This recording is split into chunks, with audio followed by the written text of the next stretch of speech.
Romania is a country where people might get kidnapped, murdered, disappear and such, so yeah. My parents were legitimately afraid for me and were against the idea. I had to lie to them that we would stay in a hotel near the Kozia National Park, so they would get off my back. Obviously, that's not what we did. Okay, so, long story short, we had to travel from Bucharest to this park, which is around 200 kilometers, in 2 hours by train. We got our immense backpacks, everything we needed, and went our way. Nothing specifically happened in the train except the fact that the train was overly crowded, with the exception of our train compartment being completely empty. That is extremely rare for Romanian trains. I got excited thinking that we have that whole compartment to ourselves. As I said, it is a very rare thing to happen. And of course, after about 15 minutes, it got occupied by a man entering our compartment, accompanied by a beautiful German shepherd. I love all kinds of animals, cats and dogs in particular. I usually find my way around all animals, even those that don't like people. Not this dog, no. This dog was otherworldly. He looked so stuffed, as if it was a stuffed animal. He would listen to his owner's every single command. I was impressed by it, so, obviously, I started asking the man about his dog since it would be a long and awkward trip to have in complete silence. The man was exactly like his dog. Except for the commands he would give to his dog, he gave no other contribution to the conversation. He told me the dog's name is Usigasul, which in Romanian means the killer. It's a very weird name to give a dog because, for this particular example, we would use the English word as it is, not translate to the word Romanian, and name the dog like that. But I just thought, to each their own. I asked him why such a scary name, and he bluntly replied, "This dog is trained to kill. It's the only thing he likes and is good at." Now, I personally consider that the dog will grow up to have similar personality to his owner, and most of the times I would judge people with dogs on how that animal reacts to the world and to his owner. And let me tell you guys, these two did not give a good vibe in return. I brushed everything over thinking to myself that maybe this guy is training his dog to hunt in the woods. Then I started thinking which woods are legal to hunt in our country. While I was thinking of that, the guy, out of nowhere, asks us if we are traveling to the Kozia National Park. That was surprisingly accurate, considering that the only time we mentioned the place was in the train station, long before we found our seats, and way longer before we even met this man. Again, I thought it was nothing because, in my country, people who happen to go in the same direction will try to make small talk and guess where you are heading. Of course, you can just lie to keep safe of your destination, or be honest. I took the honesty route, and I am judging myself for that. Never be too honest with strangers, or honest at all after you hear this story. We confirmed we are going to that place, asked what else is to see around, since he started talking about the area, and well, considering we knew nothing about the place, we took it all in.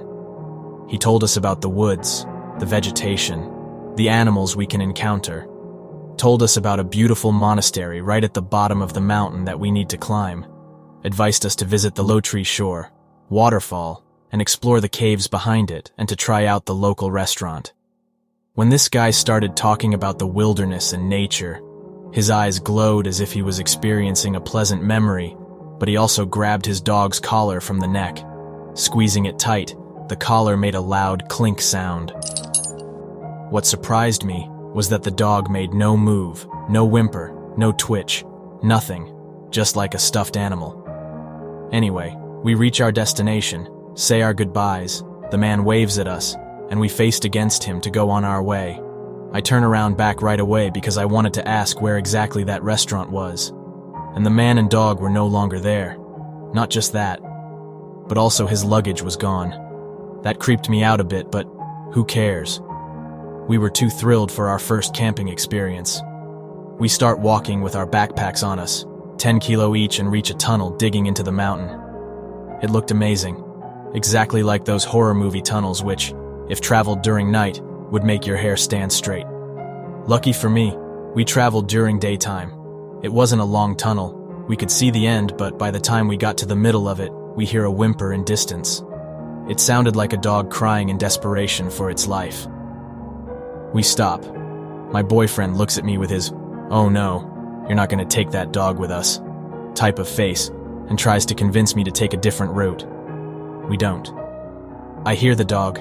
I go right towards the sound, and in the middle of the road I see a chubby puppy with lots of white and a brown circle on his butt crying so hard and laying on the cement looking really hurt, as if hit by a car. I freeze and think to myself that our trip is over. I must save this dog. We call for him. He looks at us, pointy ears up, gets up and like a doofus starts running desperately to us. He was alone and afraid. We called him Rudolph, and now he was our camping buddy. Like 1 kilometer further, we find another puppy, probably his sister, which we dragged from the nearby river. Someone threw her in the river to kill her. All wet, cold and hungry. Of course we take her too.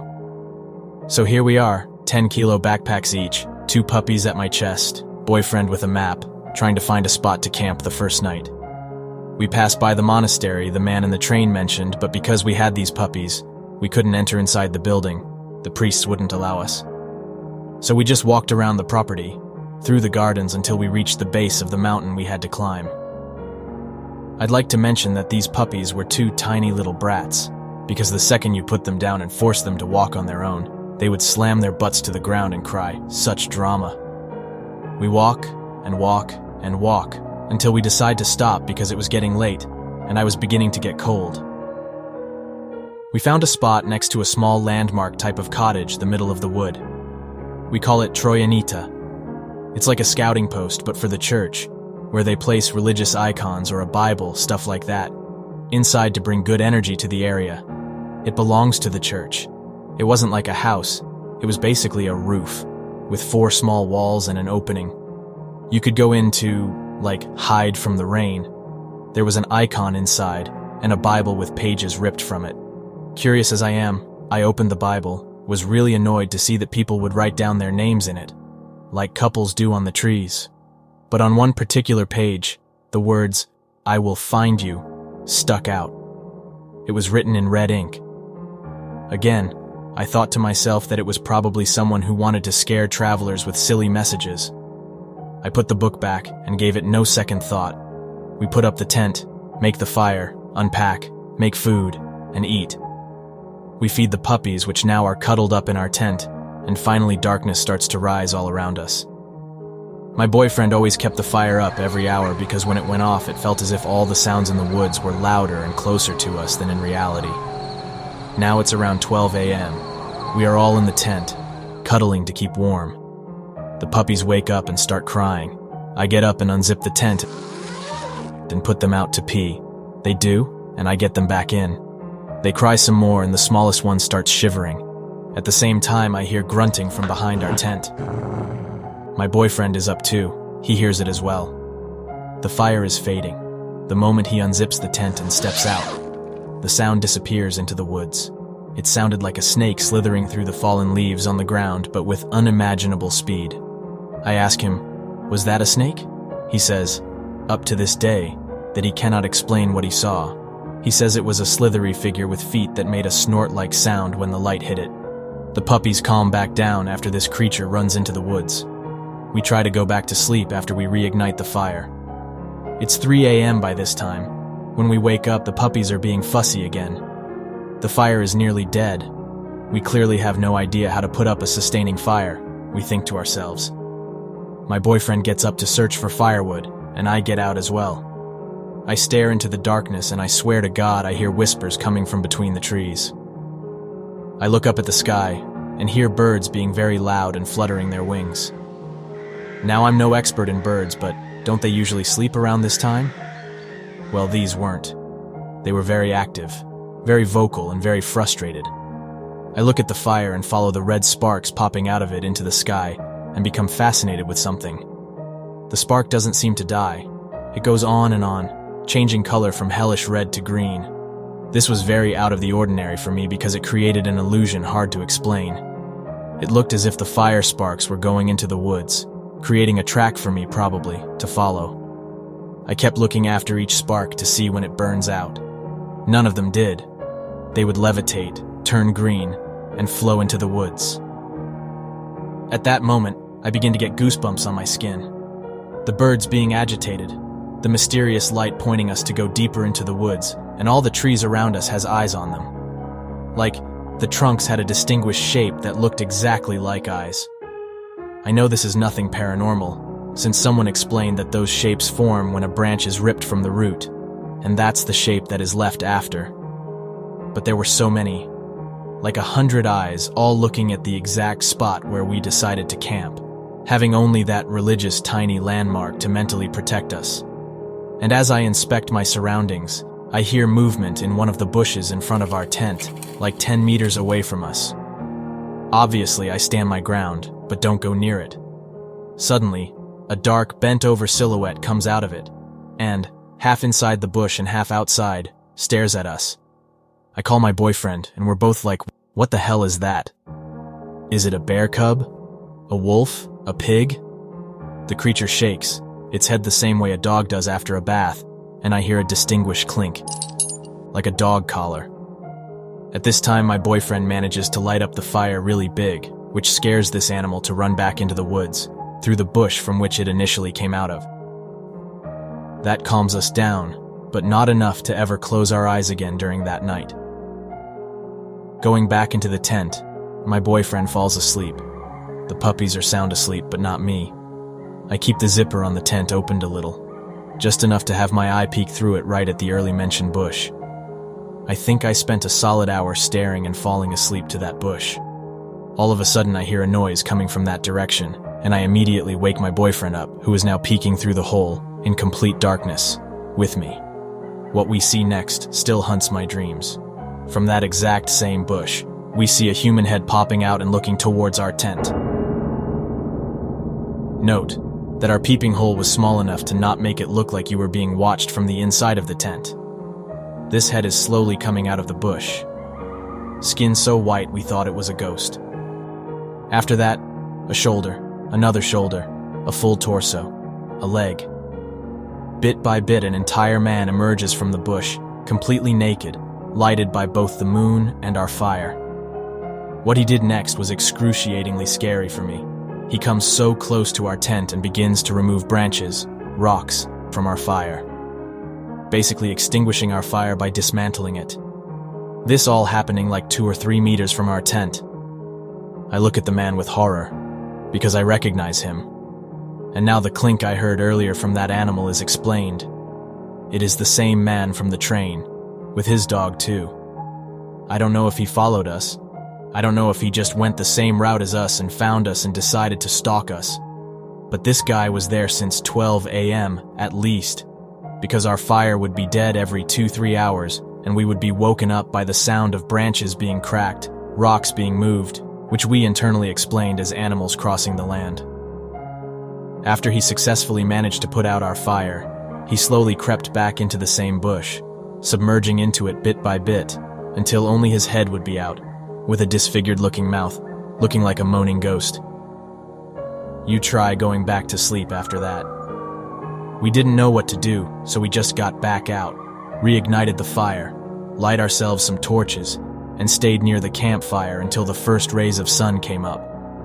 I admit I did fall asleep while sitting down next to the fire, and so did my boyfriend. But any sound would wake us up. I was too afraid to go near that distanced bush. I did not need any answers, any explanations. I just wanted daylight to get the heck out of there. And we did. We packed our stuff and we got the hell out of there. We planned a 4-day camping trip, and this experience made us give up after the first night. It was a risk we did not intend to take. If that guy followed us, or it was just a coincidence, it was enough to ruin it all. As a conclusion to my story, and an advice to any first-time campers out there, never tell your location or even areas remotely close to your destination to strangers. You don't know where their minds take them and what they end up to do. Always stay safe. Always be aware of your surroundings and any changes that come to you under the form of sounds, movements, changes of temperature, and so on. Always protect yourself.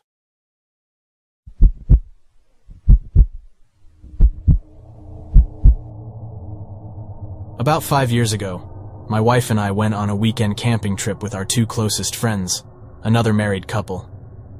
The campsite is just outside of Yosemite National Park, and absolutely beautiful. The beauty of it, and creepiness of it, is that you take a dirt road for about an hour and a half off the main road to get to it. It's extremely secluded, but never felt threatening. It's a really popular campsite, so there were always people around, especially in the summer when this occurred. The first day was awesome. I don't remember exactly what we did, but I remember having a great time. The campsites are all fairly close together, and usually separated by various shrubs, etc. I remember we were all pretty pumped about the site we got, as there were no neighbors on one side, just forest, and no one occupying the site closest to us. This is uncommon, as these campgrounds stay fully booked throughout the summer. Day 2 started normally. We had breakfast, then headed to the lake for a couple hours. The lake was about a 20-minute hike from the main campground. When we got back around 2-ish, we noticed that the site next to us now had a silver rental car parked on it. We didn't think much of it, and went about making a fire to cook with. At some point, we noticed the occupant of the site next to us, a pretty average-looking white dude, maybe early 40s. Honestly, he was so average-looking that it's hard to even picture him. We all immediately caught on to the fact that he was constantly looking over at us. My friend Dave even made a comment to me under his breath. "You notice this guy keeps looking over here?" I remember feeling a little uncomfortable, as we were all still in bathing suits from the lake, but made a conscious effort to ignore it. It's worth mentioning that we were a little buzzed/drunk. Not out of control or anything, just feeling pretty good. Throughout the afternoon and into the evening, we continued to notice the guy constantly looking over at us. In hindsight, Dave or I should have called him out. This story doesn't make us look great, but whatever. I had been stressed at work prior to the trip, and really didn't want to let some creepy dude ruin my relaxed vibe. Stupid, I know. The alcohol, coupled with the fact that we honestly kind of felt bad for him, led us to not confront him. Yes, it was very creepy, but I told myself he was just an awkward, lonely dude. Aside from the staring, there were a couple of mildly weird incidents that occurred leading up to the very weird stuff. The first was that, at some point, he left his site to go do whatever. While he was gone, a girl, probably in her mid-20s, our age, walked by and snapped a picture of his license plate. I remember asking her if she needed anything, and she smiled awkwardly and kept walking. Dave and I both thought this was odd, but were preoccupied with beer. Later into the evening, around 7 p.m., the camp host was doing her rounds checking people in. She checked us in and moved on to him. I remember us all eavesdropping intently to hear what they were saying. I think we just wanted to hear what this creep sounded like. He kept asking questions about the bathhouse. We didn't know there was a bathhouse or even what a bathhouse was, but he had like 100 different questions about it. Where is it? How late is it open? Is it private? Maybe it was not that weird, but in context, it was definitely odd. The sun started to go down. We were all drunk, so we weren't too concerned with the creepy dude anymore. At one point, we went for a walk and noticed him snooping around what we believed to be the bathhouse. Now I would call out this kind of behavior, but again, I was drunk and 5 years stupider at the time. We all laughed and talked about how creepy he was. Back at the site, we continued to drink and have a good time. At one point, the guy started eating beans aggressively out of a can in the light of his single lantern. He didn't have a fire going. He looked at us while doing it, and Dave and I kind of snickered to each other at how weird it was. I don't think the girls noticed.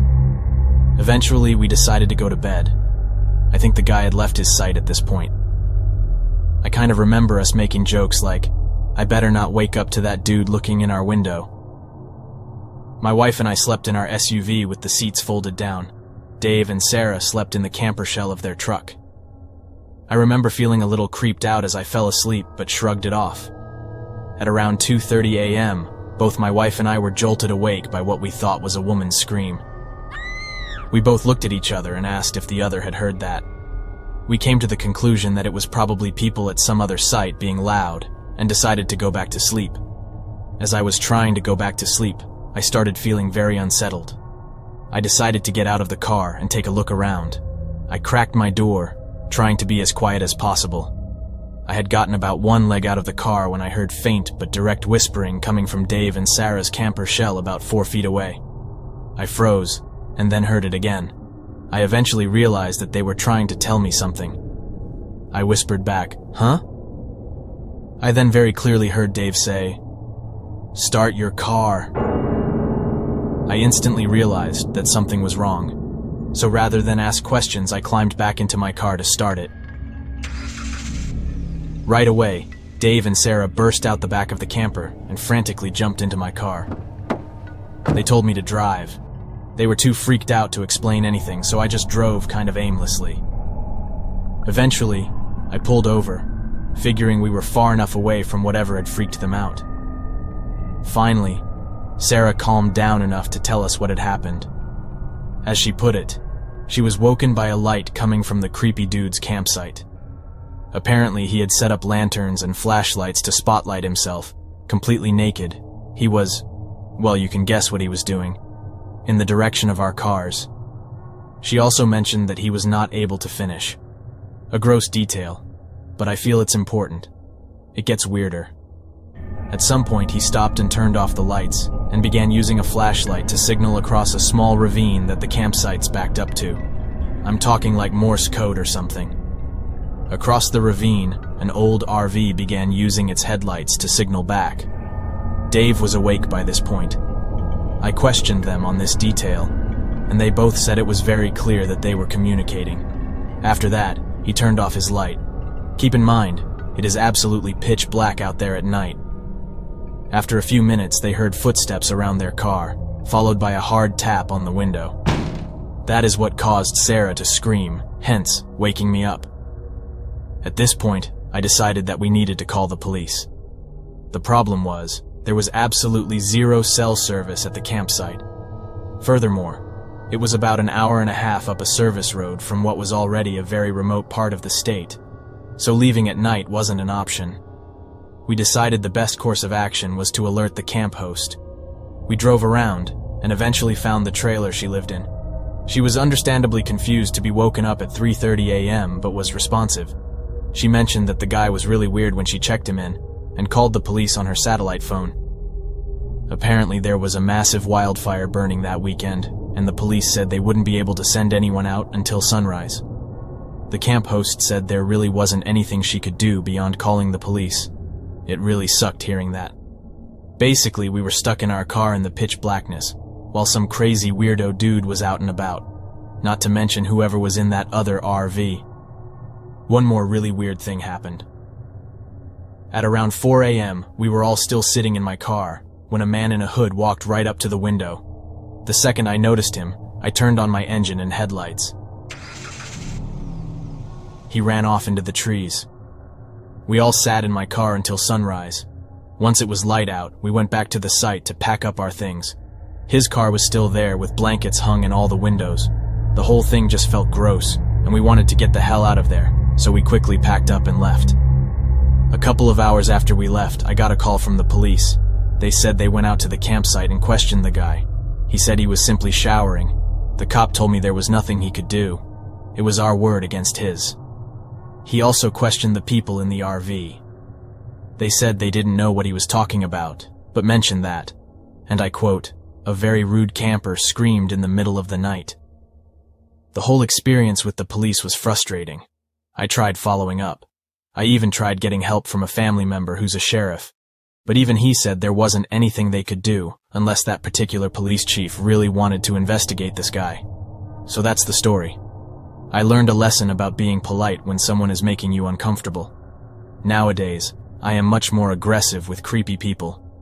I also know it's easy to hear this story and wonder why Dave or I didn't just confront the guy, especially when he's literally doing you know what at the car you're sleeping in. I don't know. I wish we would have shown more courage, but honestly, it was really scary in the moment.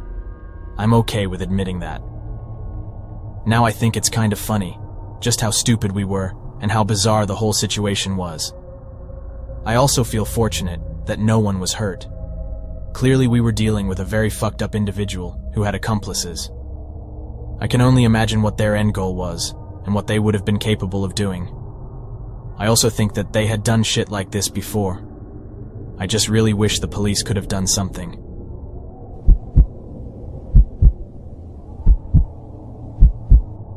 I'm a 28-year-old male, and I've been hunting since I was 7.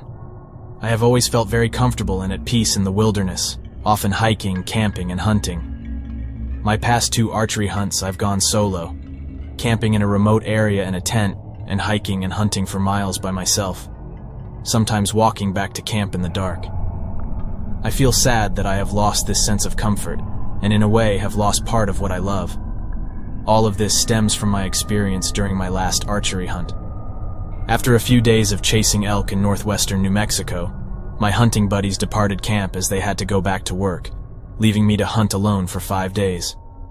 The days of hunting were normal, and I covered many miles and had some exciting moments. I hiked joyfully without worry or fear, absorbing the challenge and excitement of elk hunting. I carry a .40 caliber pistol on my hip and feel confident in fending off any bear or mountain lion that wants to take a jab at me. I would get back to camp usually around sunset. I would time my hike back to be nearing camp close to last shooting light. I'd usually cook a meal and lay down in the tent and relax from being on my feet. I had attached the rain cover on my tent, as some of the sounds I had been hearing outside of my tent made me uneasy, and I would just lay there paranoid and staring outside if I could, so I'd rather not be able to see out. Also, I preferred the idea of anything outside of my tent being unable to see inside. One of the first nights alone, I laid down and played my Bible audiobook. I'm not very religious, but I had been interested in reading the Bible solely based on its cultural and historical significance. I believe I was listening to Proverbs when I heard rocks rolling as if they were being walked on 40 yards or so from my tent. And multiple times I heard heavy footsteps run past the front of my tent within 20 yards. These footsteps freaked me the F out and puzzled me because it was as if I could feel their impact through the ground, as if whatever it came from was heavy. But I didn't hear a knocking or galloping sound indicative of a hoofed animal. Another peculiarity was that it seemed that I heard more activity when the Bible audiobook was playing. It was very difficult to go to sleep, and I heard noises almost every night. After the first night, I started having some whiskey to ease my nerves before bed, which I noticed did have an effect on my bravery, as I began responding to sounds by opening the tent with a flashlight and drawn pistol and asking, "Who's there?" But this noise I heard gives me the chills to this day, and has made me rethink how I will conduct future hunts. One night, laying in the tent, I heard a wood-on-wood noise. These knocks were loud, solid, and sounded deliberate. I played scenarios in my head trying to justify this sound with a logical explanation. Maybe a branch fell from a tree and hit other branches on the way down. But this didn't make sense to me. If that was the case, you'd hear everything hitting the ground in a more chaotic manner. And it wasn't an elk rubbing its antlers, because elk don't rub their antlers like a fucking baseball bat against a tree. I laid there perfectly still, barely breathing, gripping my gun and listening for any information that would make sense of what I heard. I eventually desensitized myself and meditated myself to sleep. I never saw anything, smelled anything, or found anything disturbed that I noticed. But I still cannot explain what I heard out there, and it makes me not want to ever camp alone again. This bothers me, as I love the outdoors and feel like I can now only enjoy the outdoors partially and conditionally. I think I'm very open-minded about supernatural/paranormal phenomena, and I think this magnifies my fear, as opposed to someone who doesn't believe anything out of the ordinary exists. From a logical perspective, I can comprehend the possibility of a human species evolving separately and in a different manner from us. Also, I often think of the human sense spectrum as only being a small sector of detectable frequencies, leaving much potential for things we don't even know of. All of this, I think, makes this situation worse as my imagination goes wild as I'm frozen hearing weird shit happen outside of my tent.